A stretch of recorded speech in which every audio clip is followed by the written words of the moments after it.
My name is Shelli Scott, and I am the Youth Program Specialist for the City of Greensboro Parks and Recreation. Today, we're going to be taking an inside look at honeybee hives. We're in my bee yard where I keep honeybees and have been for a few years now. And we are going to learn a lot about honeybees today. I'll never be able to tell you everything because there is so much to learn, but I will tell you some important things that beekeepers need to stay safe and to be the most productive. So, one of the major things that you need is a great suit. A great suit is going to keep you from getting stung, and it's going to keep bees from getting in your suit. Another thing that you need is a good smoker. So today, we're working with my smoker, and you'll periodically see me adding some elements to it to make sure that it stays going.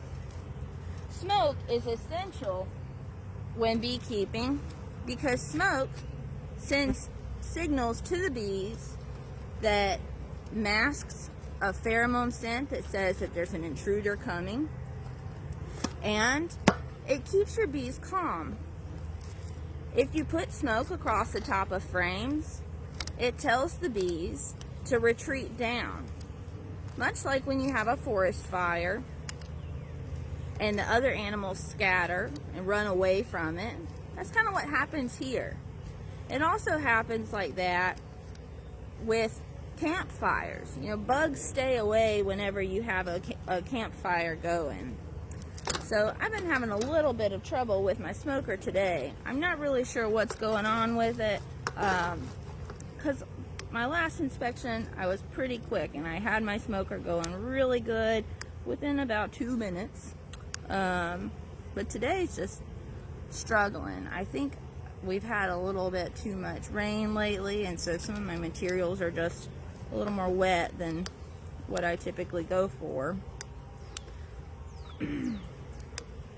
Some other tools that you'll see that I have here include a frame holder, which is this white thing right here. And so today, when I'm using the frame holder, what I'm going to do is just stick it on the outside of my hive, and then it will hold a couple of frames at a time while I'm working through the hive. And that just gives me some extra room to work, and it's really nice. Another thing that I like is my frame grabber. I don't think that's the official name for it, but that's what I call it. And what I do is just put it just like that on top of a frame and pull it out. And you'll see what I'm talking about here in a little bit. The last essential tool that a beekeeper needs is their hive tool. Bees make something called propolis. And propolis is basically just bee glue. Bees make their own glue so they can seal all of their entrances and spaces, and that is very helpful to keep intruders out. All right, you guys ready to open up our hive? I'm gonna spritz some smoke at the entrance. So my entrance today is right here. And so you will notice that I will not stand in front of the entrance today. And the reason for that is because my bees don't want me blocking their doorway. And who would? Nobody likes somebody standing in front of their door. Alright, and then we have just lifted off the inner cover.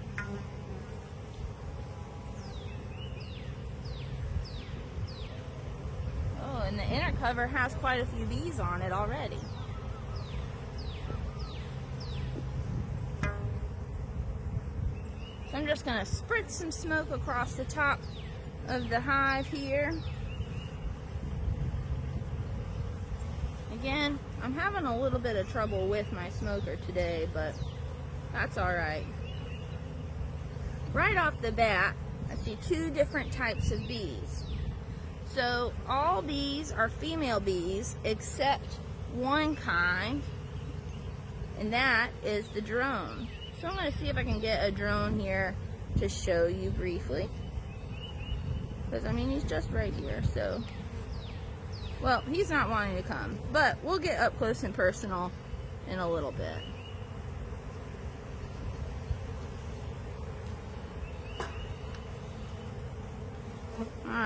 So spritzing some smoke across the top here.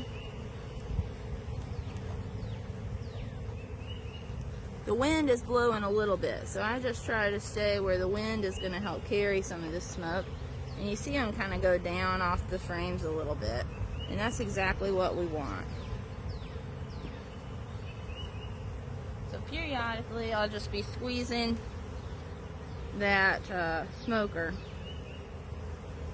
Okay, so I'm just separating the frames here. And so bees, what they do is in between each frame, and these are each frames right here, each of these wooden lines. The bees put propolis, which is that bee glue that I was talking about, all along the back side here and where each of the frames touch right there. And that just helps them be protected from different predators, like small ones that might get in their hive. So bees have a lot of different pest and parasite problems. And that's why beekeepers are really great, because they're passionate about preserving our honeybees. If we don't have healthy honeybee populations, then it's hard to have healthy food populations. So this is a frame full of honeybees. You see all of that? Wow, and on this side, maybe you can see, but there's a lot of uncapped honey right here. And right here, this one,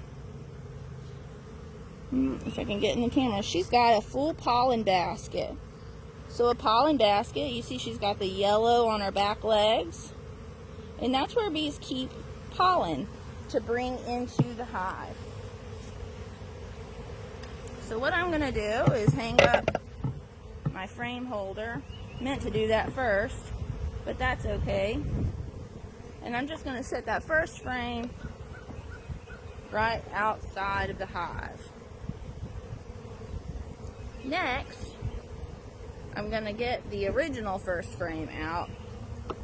Now I can move it away from the hive wall a little bit. Just like that.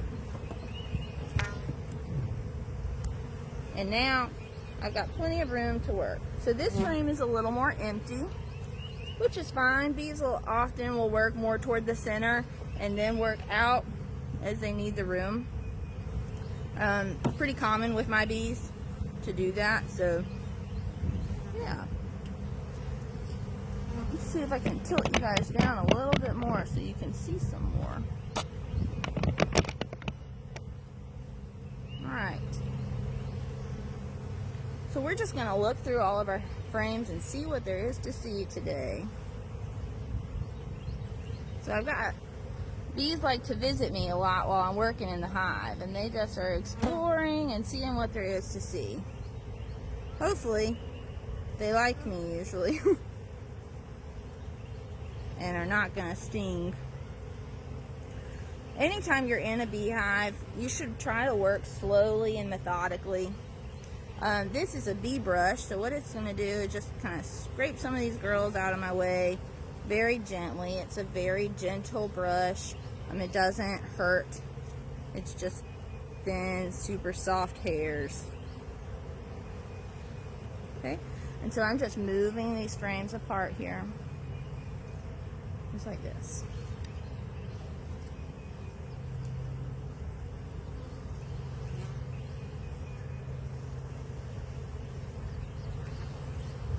Alright, so this frame, I see right away a drone, a few different drones. So it looks like this hive is heavily producing drones right now, which is okay.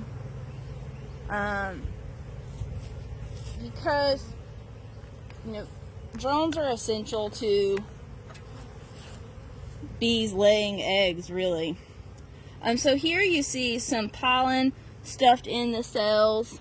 And what that is it's called bee bread.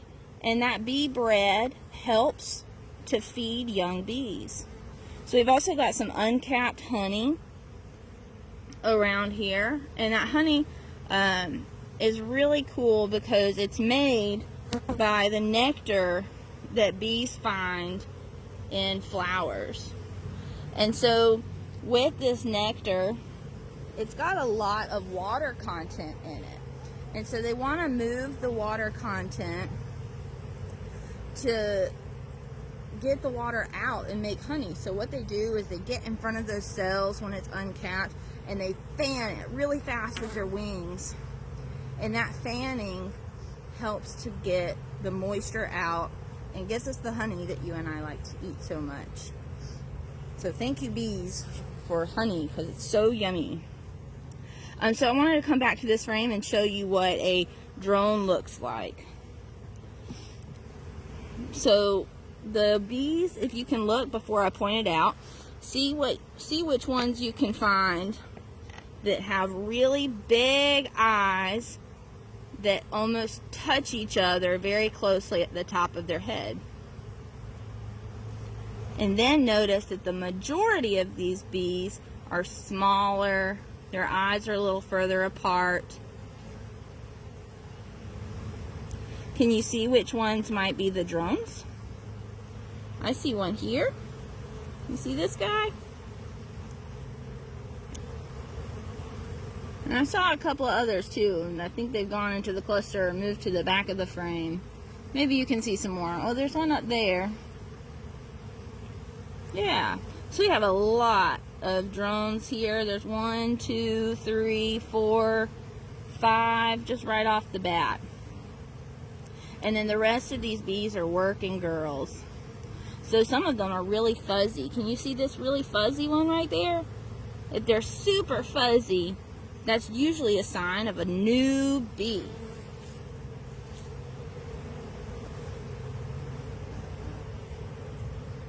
Alright, so I'm just going to slowly and very gently guide this frame back down.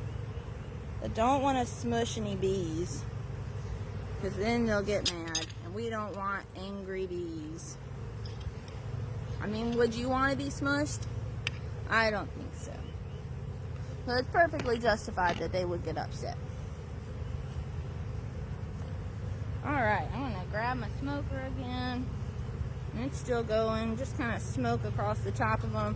I want to tell these bees, go back down. I can't get to your frame if you're everywhere. And we're starting to see them retreat a little bit, which I appreciate.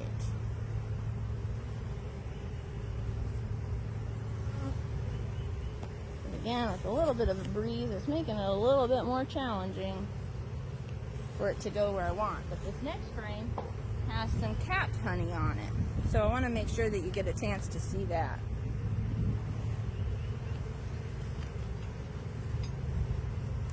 So I'm going to take my hive tool and again just separate it from the sides right there on both ends,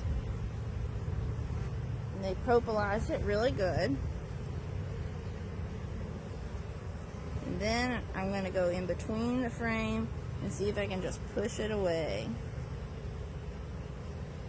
Here we go.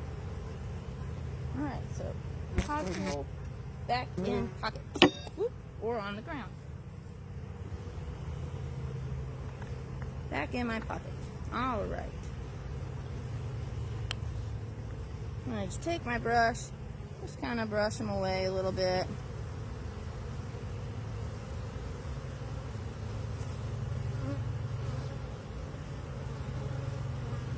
Alright, we're getting ready to pull another frame out.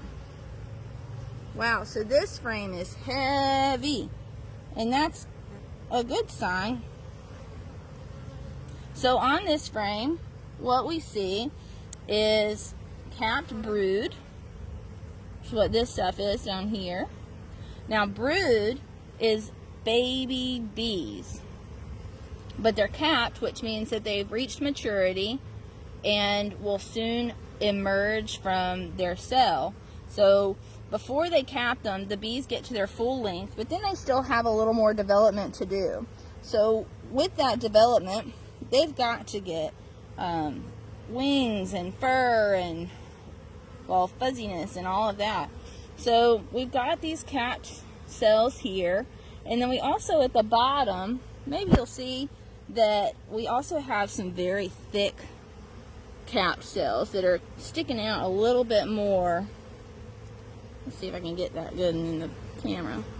You see, these are sticking out a little bit more down here. Now these are capped drone cells. So these drones, this hive is making a lot of drones, and there could be several reasons for that. Maybe they just trying to do a good thing and make sure there's plenty of drones to go around for the queen. So I'll talk about the purpose of drones really here in a minute. But before I do, I'll show you. You can see here there's a little bit of capped honey right here, and that's what this kind of like whitish stuff is that's capped. And then around the frame, bees usually will put the brood in the center, and then around the frame we'll put the honey, and occasionally they'll have bee bread mixed in there. Boy, there's some larvae right here. I hope that you can kind of see that.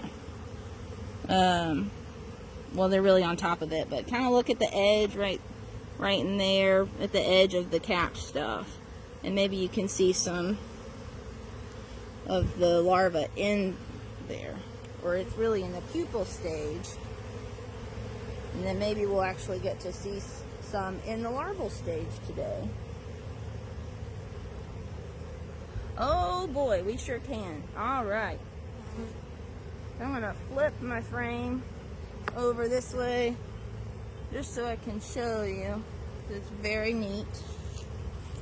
All right, and hopefully you'll be able to see it. So bees, when they're in the larval stage, kind of look like little pieces of rice.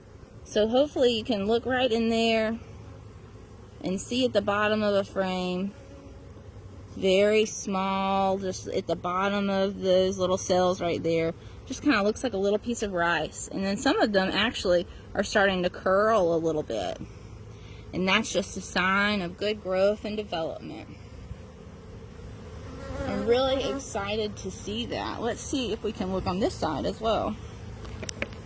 So right here you see honey. Let me see if did I knock the camera some? Alright, so on this frame, I'm just going to move that away really quick. So on this frame we see honey that's not capped yet. We see bee bread here. This is the pollen again. And if we look at the bottom of some of these cells, we see that very tiny little rice-like pieces there. And that is the worker bees. And these worker bees have many different functions. Some of them are nurse bees, and so they take care of the baby bees. Some of them are the foragers, and so they go out and they make sure to bring back nectar and pollen. And the pollen, again, makes sure that they have some bee bread to feed to their young, and the nectar helps them make honey. So do bees make honey just for humans to take? Well, if you think that honey comes from a grocery store, it doesn't. And if you think that honey's man-made, it's not. Honey comes from honeybees, just like bees. They work very, very hard, and just to get one jar of honey takes a significant amount of effort from these bees. I mean, they work a lot just to get you one jar of honey, but really they do it for them because they use that honey to make it through the winter. It's a great food source for them. So on this frame I'm seeing more drones. And again, drones are the only boy bee, the only male bee. And I'm seeing a lot of worker bees and a lot of capped brood here. Some more bee bread surrounding out here, and a few uncapped honey cells. So these bees are working really hard. This is great to see this many of them. They are doing a great job. So some of them are carrying around pollen. So let's see if we can check that out.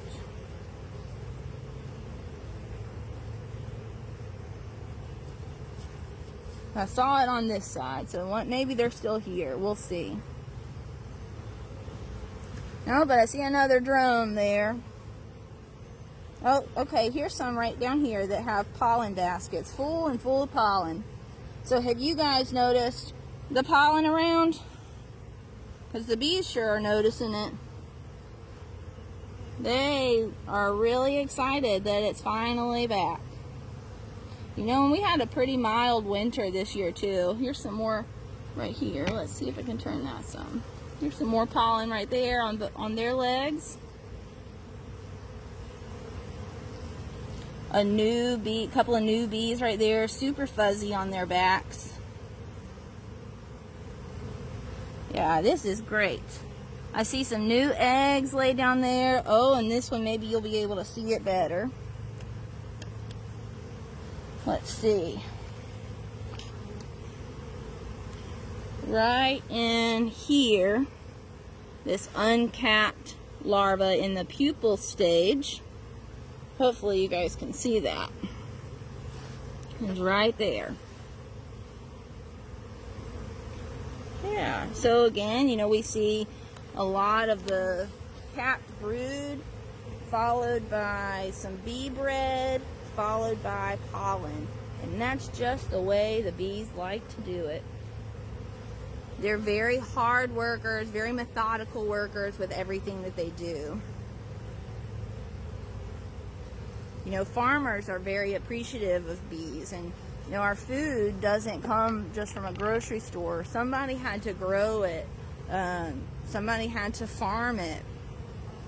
And so we want to respect our bees because they pollinate so well, and they are a huge reason of why we get to eat. They're one of our most major pollinators, among other things too.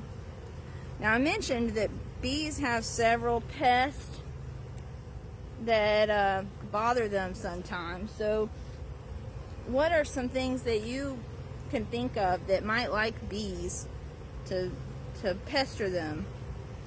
Well, it would surprise me if you've heard of a lot of them, to be honest, because until I started beekeeping, I really had no idea. Bees are affected by several different things. One of their major problems is called the varroa mite, also known as the varroa destroyer. And so good hive management is really key to making sure that that varroa destroyer is not wreaking havoc on your honeybee hives. So this frame looks pretty good. It's got some more drone cells on this side. Let's see if I can show those to you.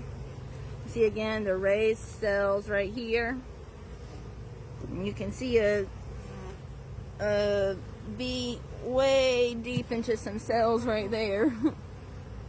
Oh, there's actually a bee right on the camera, right below the lens right now.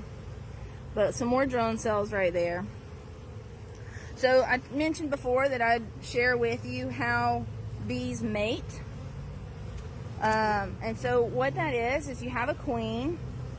She's just hatched and she is getting ready to take over a hive. Well, with that hive takeover, she has got to make sure that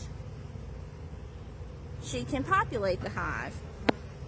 So drones serve one purpose for their entire life, and that purpose is to make sure that the queen has fertilized eggs that she can use to produce a hive, because these girls do all the real work. So the male drones go to these drone meeting areas, and new queens go to find a mate. So once they mate with the drone has finished his life and really serves no additional purpose.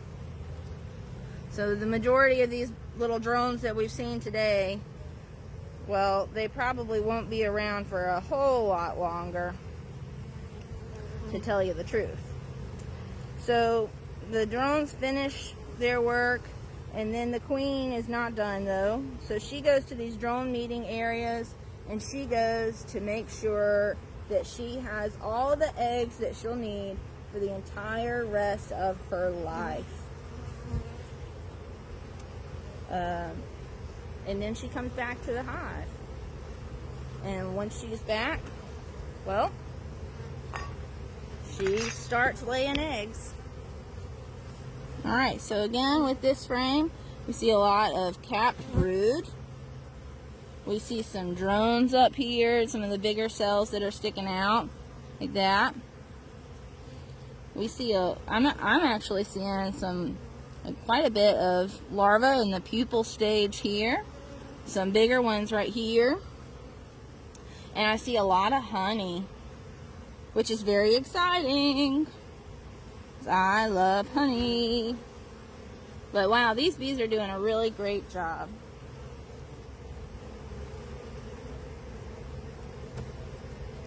So I'd love it if you guys would ask me any questions that you have. I'm not going to promise that I'll be able to answer them all because, well, I'm still learning a lot about the bees myself. I believe that we all should be lifelong learners and never be afraid to keep learning about things that interest you.